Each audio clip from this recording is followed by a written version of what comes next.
Financial markets పై పట్టు సాధించాలనుకునే వాళ్ళు Revanth conduct చేసే వెబినార్ కోసం ఈ నెంబర్ కి కాల్ చేయండి. నమస్తే, వెల్కమ్ టు సుమన్ టీవీ. నేను విష్ణు. ప్రస్తుతం నాతో పాటు QPFP qualified person finance professional Chari గారు ఉన్నారు. వారితో మాట్లాడదాం. సార్ నమస్తే. సార్ చారి గారు. నమస్తే అండి. సార్ చారి గారు, ఇప్పుడు మ్యూచువల్ ఫండ్ ఇన్వెస్ట్మెంట్ విషయానికి వస్తే లాంగ్ టర్మ్ ప్రతి ఒక్కరు చెప్పే మాట ఇదే. అవును, సరే, లాంగ్ టర్మ్ అంటే ఒక 5 ఏళ్ళు 6 ఏళ్ళు అనుకుంటే అది కూడా కాదంటారు.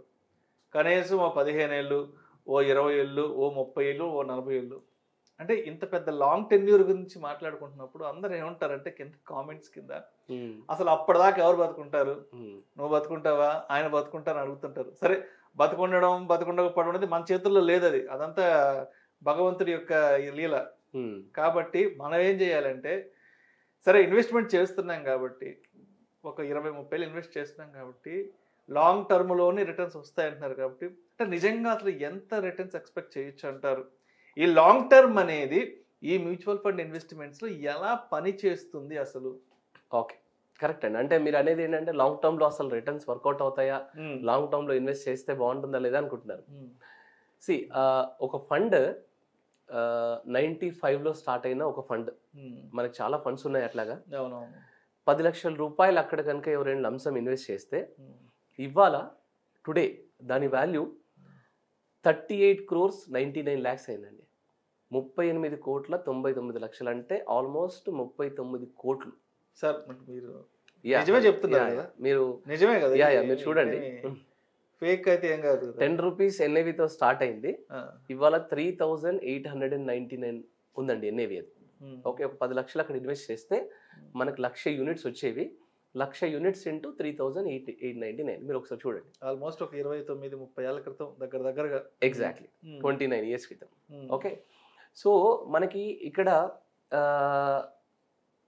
లాంగ్ టర్మ్లో రిటర్న్స్ వస్తాయా లేదా అనేది మనకి ఇక్కడ ప్రత్యక్షంగా కనిపిస్తుంది. ద ప్రాక్టికల్ థింగ్ మీరు చూస్తున్నారు ఇక్కడ. సరే, అంటే ఇప్పుడు మీరు చెప్పారు రిటర్న్స్ అయితే వస్తున్నాయని చెప్తున్నారు కాన్ఫిడెంట్ గా. అంటే ఇంకొక ప్రశ్న ఏమి వస్తుందంటే అంటే ఆడియన్స్ నుంచి, అసలు అప్పటిదాకా ఎంతమంది ఉంటారండి? 95 అంటే 29 ఏళ్ళు కదా. అసలు 29 సంవత్సరాలు వెయిట్ చేసే ఓపిక ఎవరికన్నా ఉంటుందా? అసలు ఎవడన్నా బతుకుంటాడా?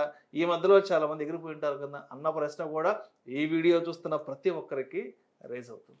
ఓకే, అంటే ఇప్పుడు ఫర్ ఎగ్జాంపుల్ 95% ఆఫ్ ఇండియన్స్ భారతదేశంలో మోర్ దెన్ 90%, 90% కంటే ఎక్కువ మంది వాళ్ళు వాళ్ళ నానమ్మల, అమ్మమ్మల, తాతల గోల్డ్ దాచిపెట్టుకుంటా ఉన్నారు. ఓకే, అది వాళ్ళ పేరెంట్స్కి వచ్చింది, వాళ్ళ పేరెంట్స్ వాళ్ళ కిడ్స్కి ఇస్తా ఉన్నారు. అది ఒక అసెట్.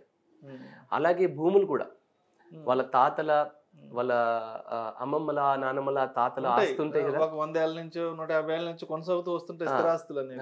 మరి ఆస్తుల విషయాన్ని చూస్తే తాతల ఆస్తులు, ఓకే, మన అమ్మమ్మల, నానమ్మల గోల్డ్ అదంతా కూడా వాళ్ళ పిల్లలకి, వాళ్ళ పిల్లల నుంచి వాళ్ళ పిల్లలకి ఇస్తున్నారు.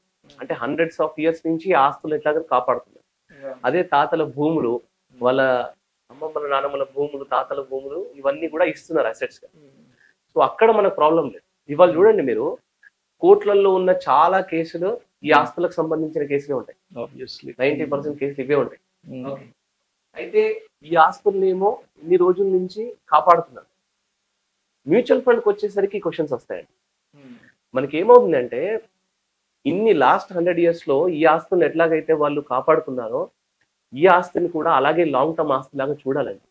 కానీ ఎందుకు మ్యూచువల్ ఫండ్స్ విషయంలో ఆ వెయిట్ చేయడం అనేది అది ఎవరి వల్ల కావట్లేదు? అంటే మ్యూచువల్ ఫండ్స్ అనగానే ఒక 15-20 ఏళ్ళు అనగానే ఆ మాట నచ్చట్లేదు పబ్లిక్ కి. బట్ యాక్చువల్ గా ఇప్పుడు ట్రెండ్ చేంజ్ అయ్యింది. ఇప్పటి వరకు ఒక లెక్క, ఇప్పటి నుండి ఒక లెక్క. ఎందుకంటే ఈ ఆస్తులు ఏవైతే ఉన్నాయో ఆ ఆస్తుల కంటే ఇది అన్ని పారామీటర్స్లలో మ్యూచువల్ ఫండ్ అనేది అద్భుతంగా ఉంది. ఓకే, ఇప్పుడు డేటా చెప్తుంది మన వాళ్ళకి ఏంటంటే అది కంప్లీట్ గా ప్యూర్ ప్రూఫ్ కనిపించాలి. అది కనిపిస్తుంది. నేను ఏం చెప్పాను, ఇప్పుడు 10 లక్షల రూపాయలు ఇన్వెస్ట్ చేస్తే 38 కోట్లు అయింది. ఇది మన కళ్ళ ముందు కనిపిస్తుంది. మీరు అడిగారు కదా లాంగ్ టర్మ్ వెయిట్ చేస్తే నిజంగా కాంపౌండింగ్ ఎఫెక్ట్ జరుగుతాయా, అంత రిటర్న్స్ నిజంగా వస్తుందంటారని అడిగారు. మన కళ్ళ ముందు క్లియర్ గా కనిపిస్తుంది. ఇది ఫండ్ నేమ్ వచ్చేసి మనకి Nippon India growth fund. Okay, మనకి యాక్చువల్ గా అంటే ఇప్పుడు ఇంతకు ముందు దీని పేరు రిలయన్స్ గ్రోత్ ఫండ్ ఉండేది, ఇప్పుడు అది నిపాన్ ఇండియా గ్రోత్ ఫండ్. అంటే ఇక్కడ ఫండ్ ని మనం ప్రమోట్ చేయట్లేదు, బట్ జస్ట్ ఒక ఎగ్జాంపుల్ గా just for the information awareness purpose మాట్లాడుకుంటాం అంతే. అండ్ హైయెస్ట్ రిటర్న్స్ ఇచ్చిన ఫండ్స్ లో ఇది ఒకటి. ఇలాగా చాలా ఫండ్స్ ఉన్నాయి, ఇది ఒక ఫండ్. అయితే మనము ఇక్కడ నేర్చుకోవాల్సిన పాయింట్స్ కొన్ని ఉన్నాయండి. అంటే ఇక్కడ ఎంత రిటర్న్ ఇచ్చింది ఇలాంటి పాయింట్స్ కాకుండా మనం నేర్చుకోవాల్సిన పాయింట్ ఒకటి ఉంది. ఈ ఫండ్ యొక్క లాస్ట్ 30 years అంటే 29 years అవుతుంది ఇప్పుడు ఆ ఫండ్ కి. ఈ లాస్ట్ 29 years బ్రేకప్ ని తీసుకొని ఈ ఫండ్ యొక్క జర్నీలో మనం నేర్చుకోవాల్సిన కొన్ని పాయింట్స్ ఉన్నాయి.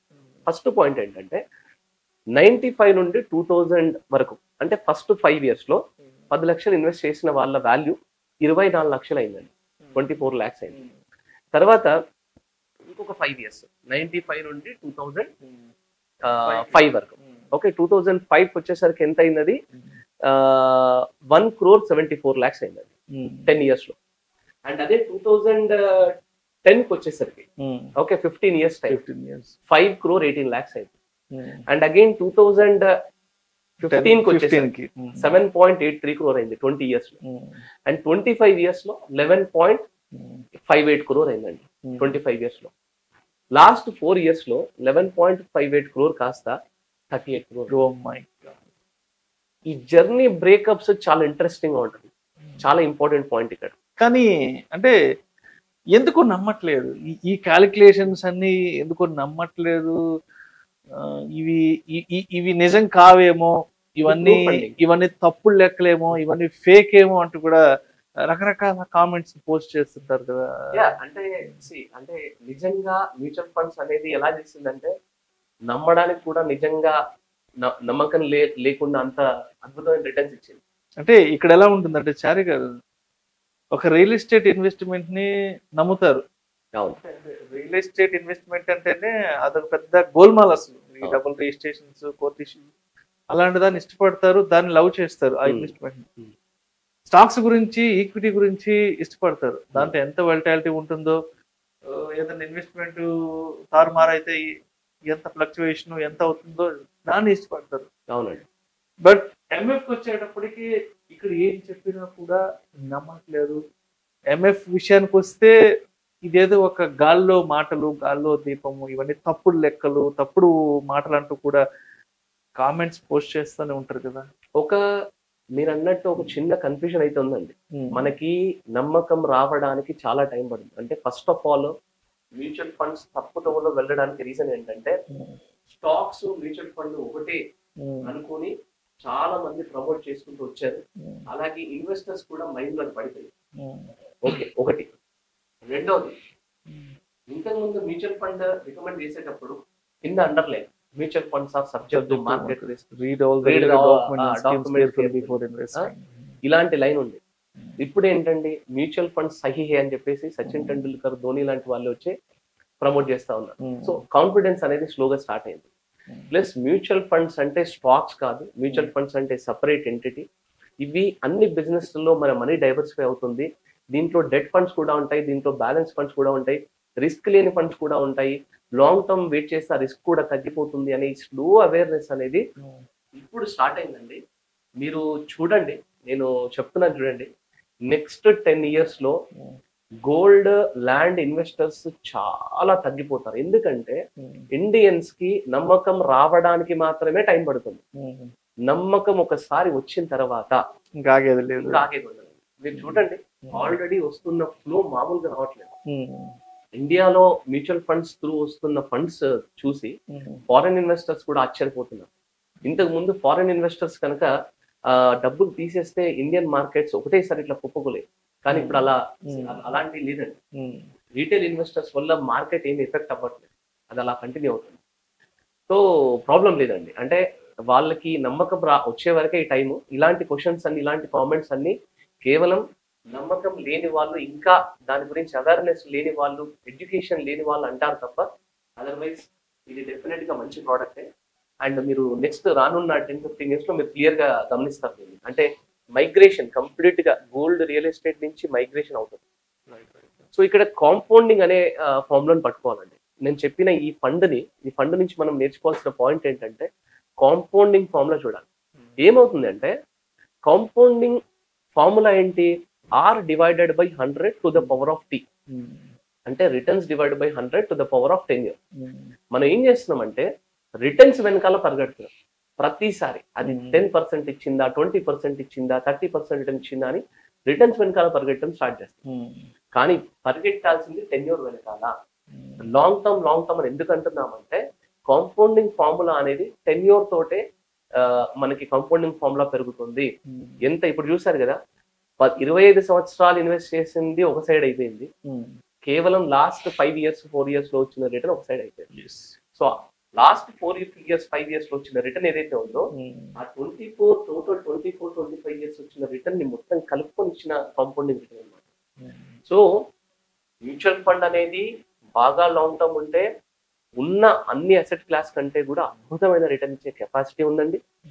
రెండవది ఇంకోటి మీరు అన్నారు చూడండి, ఆ వాటి మీద నమ్మకం పెట్టుకుంటుంది. ఎందుకంటే అవి టాంజిబుల్ ప్రోడక్ట్స్, కనిపిస్తుంటాయి కళ్ళకి. ఇది కనిపించదు. ఇది బిజినెస్ లో ఇన్వెస్ట్మెంట్ అవుతా ఉంటుంది. సో ఎకానమీ సైకిల్ తిరిగినప్పుడు కొంచెం మార్కెట్ ఫ్లక్చుయేషన్స్ ఉన్నప్పుడు కొంచెం ఆ టెంపరీ భయం అనేది ఉంటుంది. కానీ అదర్వైజ్ డెఫినెట్ గా లాంగ్ టర్మ్ లో మ్యూచువల్ ఫండ్స్ అద్భుతమైన రిటర్న్స్ ఇస్తాయి. ఎవరైతే నేను లాంగ్ టర్మ్ వెల్త్ క్రియేట్ చేయాలనుకుంటున్నాను, నా పిల్లలకి అసలైన ఆస్తులు ఇవ్వాలనుకుంటున్నాను అనుకోండి, నెక్స్ట్ 20-25 years నెక్స్ట్ 30 years మాత్రం ఇలాంటి మ్యూచువల్ ఫండ్స్ ఇలాగ అద్భుతమైన రిటర్న్స్ వచ్చే ప్రోడక్ట్ లో కంఫర్టబుల్ గా ఇన్వెస్ట్ చేసుకోవచ్చు. Thank you sir, thank you so much. Thanks అండి, నమస్తే.